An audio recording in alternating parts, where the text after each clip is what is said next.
ડીઝલના ભાવ વધારાથી વાહન ચાલકોને મોટો ઝટકો।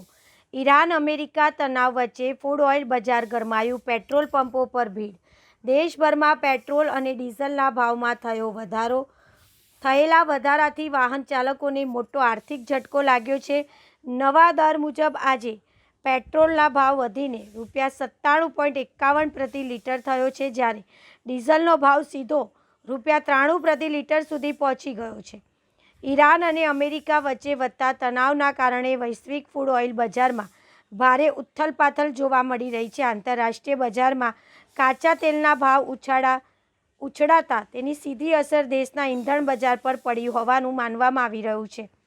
ભાવ વધારા અને અફવાઓ વચ્ચે અનેક શહેરોમાં પેટ્રોલ પંપ પર વાહન ચાલકોની ભારે ભીડ જોવા મળી રહી છે।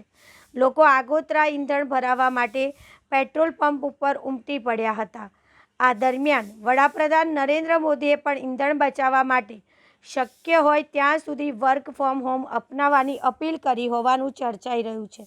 વધતા ઇંધણ ખર્ચના કારણે હવે પરિવહન અને દૈનિક વપરાશની ચીજવસ્તુઓના ભાવમાં પણ વધારો થવાની શક્યતા વ્યક્ત કરવામાં આવી રહી છે।